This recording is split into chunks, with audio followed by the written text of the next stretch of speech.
Здравствуйте все! Добро пожаловать на канал Магия Песка. Старинные турецкие гаремные гадания на песке для вас. Мои дорогие зрители, гости, подписчики. С вами, как всегда, ваша Ольга. Всех вас хочу сердечно поблагодарить за ваше внимание, за ваши лайки, за ваши хорошие, теплые, добрые комментарии, за ваши донаты. Земной вам поклон. Огромное спасибо! Давайте сегодня сделаем отсыпочку на такую тему.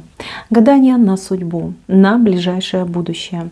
С кем и чем вы скоро в ближайшем будущем столкнетесь. В ближайшее будущее вы можете загадать себе самостоятельно. Я буду смотреть на 30 дней. Надеюсь, вы настроились. Я убираю Назар.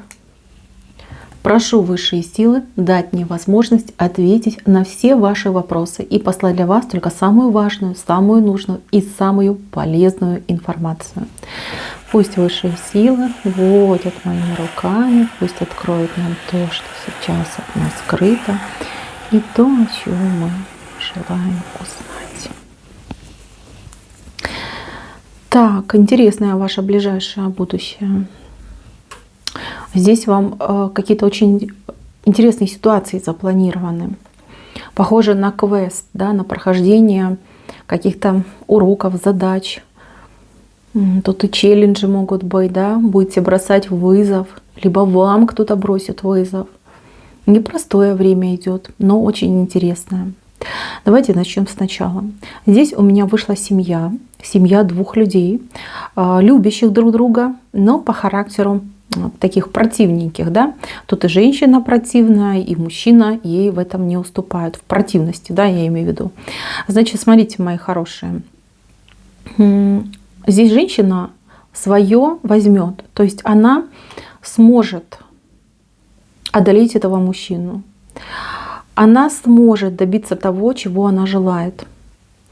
Как она это будет делать, я опущу, потому что здесь, тут могут быть и манипуляции, и какие-то хитрые моменты, и знаете как, постарается женщина, постарается. Я другое хочу спросить, зачем вы это делаете? Вот вам эти победы, они не сладкие. Вы столько много сил и прикладываете к тому, чтобы одолеть этого мужчину, что потом вам от этого удовольствия практически никакого не приходит. Вы знаете своего мужчину и знаете все его слабые места. Вы это прекрасно знаете. Попробуйте зайти с другой стороны. Попробуйте немножечко поменять свою тактику поведения. И, например, вместо того, чтобы этого человека открытым противостоянием заставлять делать то, что нужно вам, попробуйте его смотивировать на то, чтобы ваши идеи он принимал как свои.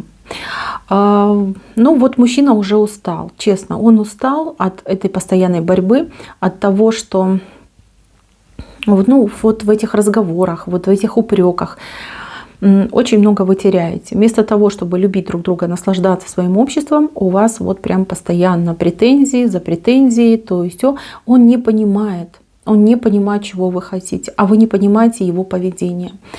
Вам договариваться нужно, а не бодаться и ругаться. Почему я обращаюсь к женщине? Да потому что женщина тут огонь, она и умная, и красивая, но слишком уж она какая-то прямая, прямолинейная, да, все в лоб она делает. А мужчина наоборот, он такой, знаете,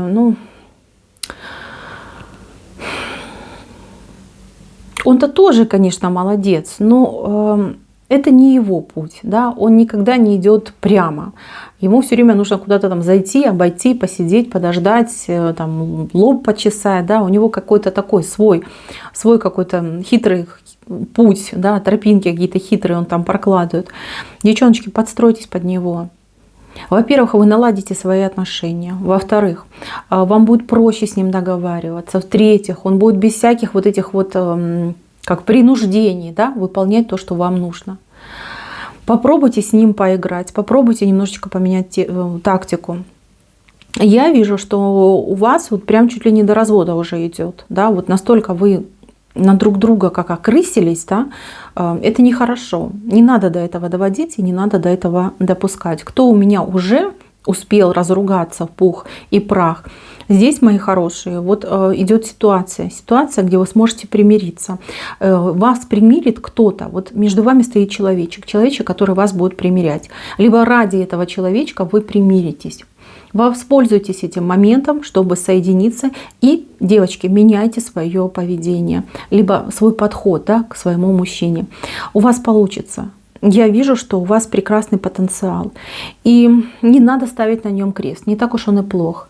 Вот поверьте, да, ваш мужчина еще не самый пропащий. Здесь можно договориться. И у мужчины потенциал хороший. Смотрите, у него прям вот, ну как листики прорастают. То есть как новая возможность какая-то идет. Может быть сейчас, да, действительно он сидит дома, там не зарабатывает, либо зарабатывает очень мало, либо поведение у него какое-то там, ну не совсем домашнее, да, может быть там выпивает он у вас.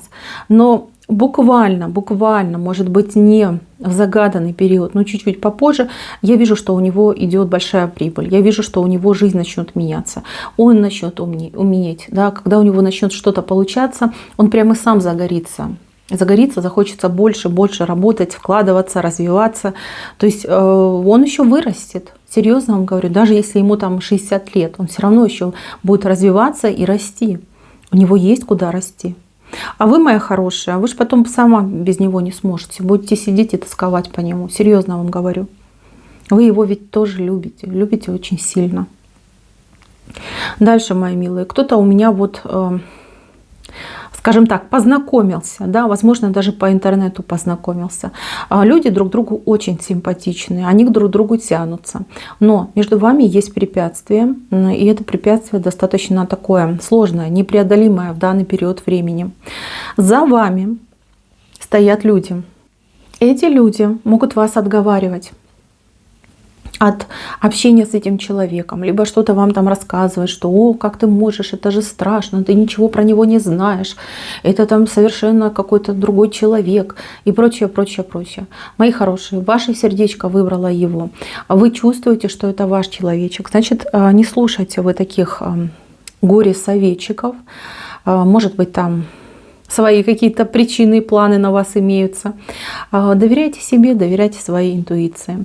Тем более, понимаете как, вы только лишь в начале. Вам еще встречаться и встречаться, общаться и общаться. Ваши отношения не будут развиваться. Но если вы сейчас будете вот так вести себя сдержанно, крайне сдержанно, да, и с недоверием смотреть на своего человека, пытаясь на каждом слове уловить его на какой-то манипуляции, махинации, то, к сожалению, эти отношения построены не будут. Потому что человек тоже ведь, с кем вы общаетесь, он тоже обычный нормальный человек, и когда он видит ваше такое поведение, отношения, его это тоже начинает напрягать. Вот вы думаете, что он обманщик, а он тоже так может подумать про вас. Вы об этом не забывайте. Здесь нужно, конечно же, общаться, дружить, общаться, раскрываться. В процессе вы поймете, ваш, не ваш, подходит, не подходит. У вас сейчас прям самое интересное время, когда вы друг друга узнаете. Не слушайте никого и будьте более человечны, что ли, да, как сказать. Более открыты, может быть, вот дружески настроены к этому человеку. На работе у кого-то идет конкуренция, причем такая злая конкуренция, причем от людей, которые вам, об этом открыто не говорят. Если вы попадете в ситуацию, когда вам прилетает больше работы, но оплата ваша от этого больше не становится, либо какие-то претензии пойдут, какие-то, может быть, от начальства, да, какие-то, может быть, вопросы, связанные с вашим делом. Знаете, что это постарались те самые люди, которые каждый день вам в лицо заглядывают и вам улыбаются. Уж слишком хорошо вы работаете, уж слишком вы такой профессиональный человек. Там накануне, может быть, буквально там на прошлой неделе был какой-то серьезный разговор, может быть, несколько дней назад, когда ваш руководитель, там, либо непосредственно, либо тот, который повыше, вас хвалил. И этим людям он ставил в пример и говорил: вот, пожалуйста, смотрите, какой прекрасный работник, и все успевает, и все делает. И прям никаких ни нареканий, ни претензий. А вы, балбесы, оболтусы, чем вы тут занимаетесь? И люди, понимаете, вместо того, чтобы осознать свои какие-то минусовые стороны и свою халатность, они на вас обозлились за то, что вас похвалили. Понимаете, вот не хотят они работать, не хотят они честно выполнять свои обязанности. Зарплату получать, конечно, они прям первые. А если выполнять работу, не-не-не, подождите, что это? Не, я лучше там посижу, поиграю в какую-нибудь игру, либо там посижу по телефону, поболтаю, там, может быть, в каком-то паблике посижу. Да? Вот такие люди. Да, так бывает. И, к сожалению, вам не повезло с коллективом. Но они такие достаточно лицемерные, понимаете, лицемерные. Будьте поаккуратней. Если вот такая ситуация у вас стала происходить, здесь нужно этот вопрос не оставлять так, как есть, а решать с начальником. С начальником обсуждать это все, объяснять это все и вместе искать какое-то решение. Потому что сам человек не справится, к сожалению. Потому что вы один человек, а их несколько. Здесь 2 или 3 может отыграться. Достаточно таких злобных людей. Так, кто у меня на новую работу выйдет? То же самое, могут быть какие-то проблемы с коллективом. Людям не нравится, как вы работаете, им не нравится, что вы очень старательный человек, что вы профессиональный человек, потому что они так не умеют, и они в принципе так не хотят делать. Они на работу приходят отдыхать из-за зарплаты, а вы человек честный, вы приходите работу делать. То же самое, идем к начальнику, все это обсуждаем, проговариваем. Самостоятельно, ну, к сожалению, я не вижу, что все решится. Так, и еще вот единичный, возможно, случай. У кого-то могут быть пропажи на работе, да, что-то пропало. Ищите женщину. Это сделала женщина. Женщина такая лет 35-38. И у нее как, ну, я не знаю, то ли она завивку носит, да, либо волосы завивает специально. Вот у нее как короночка, да, вот так выглядеть. Это сделала она. Цели я ее не скажу, но вижу, что это сделала женщина. Так, мои хорошие, еще здесь у кого любовный треугольник? Любовный треугольник, либо вам будут предлагать такие отношения. Может быть, вы не свободный человек, а может, не свободный человек вам будет предлагать, либо уже вы в таких отношениях. Здесь, к сожалению, идут претензии. Претензии, причем, ну, у вас как будто бы нервы сдают, да? Вы не хотите таких тайных отношений, вы не хотите ни с кем делить своего любимого человека. Либо, в принципе, да, вас может оскорбить то, что вам предлагают отношения, да, либо там быть тайной женщиной, либо с кем-то делиться своей любовью. Будете тут, конечно, порядки наводить свои. Еще, мои милые, здесь человечек вышел, который вами очень заинтересован. Я не могу сказать, с какой целью, любовная ли это цель, либо дружеская цель, либо, может быть, еще какие-то причины у этого человечка. Но человечек будет к вам тянуться. Тянуться, даже, возможно, что-то предлагать, навязывать себя, свое общество. Значит, если вы подозреваете этого человека в какой-то корысти, значит, держитесь подальше. Если понимаете, что, в принципе, ну, почему, неплохо, я могу общаться, то же самое, старайтесь сразу не сближаться. Не сближаться. То есть вы должны четко для себя понимать, с какой целью этот человек входит в вашу жизнь. Но человек такой интересный. Я не вижу, чтобы он что-то вам положительное принес, но и не вижу, чтобы что-то плохое сделал. Я вижу, что он будет прям как по пятам за вами ходить и навязывать свое общество. Так, здесь у меня мужчина возвращается с какими-то, не знаю, мешками, подарками, с чем-то таким большим. Мужчина, это может быть ваш муж, может быть ваш возлюбленный человек, что-то домой принесет. Принесет мамонта, да, своей женщине на Разделовой. Котлет пожаришь. Тут какая-то покупка идет у него странная, да? Вот вы как-то будете реагировать на эту покупку неоднозначно. Но, мои хорошие, чтобы он там не притащил, чтобы он там для вас не принес, не забудьте поблагодарить. Потому что человек будет чувствовать себя, ну, гордым, да, что вот я это сделал, я это приобрел, я это купил. Если вы там выскажете свое фу, это может быть последний подарок, либо, ну как, не последний, крайний, да. Может быть, человек вообще скажет, ну все, больше я ничего не буду ни покупать, ни приносить. Здесь нужно проявить лояльность к нему. Так, здесь вам женщина что-то предлагает. предлагают купить, может быть, либо куда-то сходить, либо что-то сделать. Будет прям, да, предлагать вам. Я хочу про эту женщину сказать, что она, ну, какие-то виды на вас имеет. В плане того, если она вам предлагает какие-то свои услуги, будьте уверены, что она их окажет ровно наполовину. Если она предлагает вам что-то у нее купить, будьте уверены, что вещь будет с каким-то дефектом, либо брачком. У нее какой-то хитрый замысел на вас, вот, чтобы именно на вас как нажиться, что ли, так как-то так идет. Но эта женщина вам знакома, либо вы вот о ней знаете. Ну, такая она, знаете, со своим интересом, специфичная особа. У вас на пороге женщина. Это может быть подружка, это может быть мама, может быть родственница. Кто-то к вам приедет. Приедет с сумками, приедет с вещами, либо с угощениями. То есть у человека есть план приехать и вас чем-то угостить, удивить. Но может быть даже, кстати, приезд без предупреждения. Вот прям как свалится снег на голову. Дальше, мои хорошие. У кого-то вот идет влюбленность. Влюбленность идет. Здесь смотрите, как сердце вышло, но оно, правда, в левой стороне. В левой стороне. Возможно, так случится, что вы почувствуете большую симпатию к какому-то человеку. Вас заинтересует этот человек. И будете вы пытаться узнать что-то об этом человеке.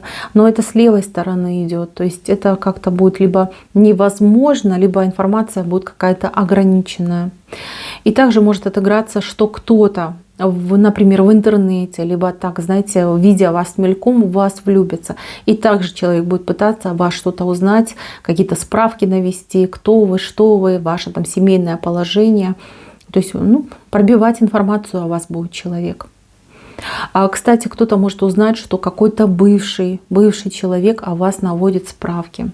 Кому-то вот вы покоя не даете. Человечек там сидит и думает, а как она, чем она занимается, что в ее жизни происходит. Так, здесь у меня идет еще и рыбка, на романтику у вас что-то идет. Но у кого-то прям будет, да, романтика, будут моменты, когда вот прям жизнь, да, вот с этими всеми проблемами, переживаниями, как будто бы на второй план уходит. Человек будет сфокусирован на какой-то вот прям романтической нотке. Здесь еще и страсть может отыграться, и прям буря эмоций может отыграться. Вот мне не нравится, что тут какой-то четырехугольник все время идет. Четырехугольник. Люди вроде как в своих семьях живут, но они на друг друга посматривают. Симпатия есть.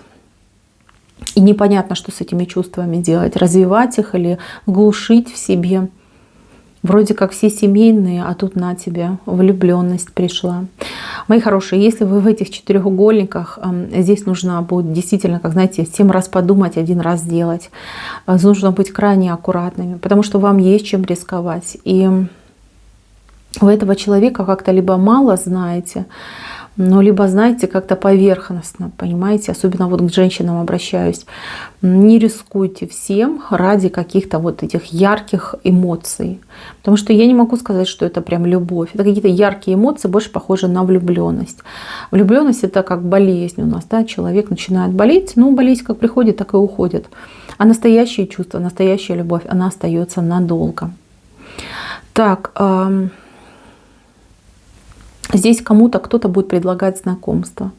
Ну, например, вы девушка свободная, и вам кто-то из вашего окружения скажет: вот знаешь, у меня там родственник есть свободный, хочешь, я там познакомлю, сведу и прочее, прочее. Не отказывайтесь. Может быть, и любовь не сложится, но человечек будет неплохой. Может быть, вы дружить будете. Может быть, даже так отыграется, что он будет вам оказывать какие-то профессиональные услуги. Почему нет? Больше друзей, больше возможностей. И еще напоследок хочу сказать, кому-то идет предложение на какое-то дело. Это дело, это может быть предложение по работе, по учебе, даже по какому-то вашему развитию. Не отказывайтесь. Если это вам, в принципе, не нужно, но вам это будет как-то, не знаю, ну полезно, что ли, да?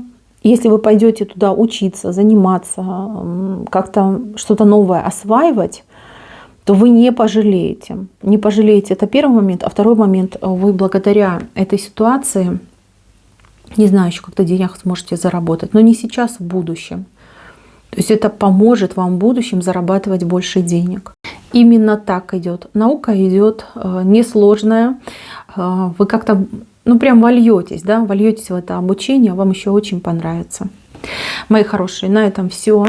Спасибо за внимание. Всем пока-пока.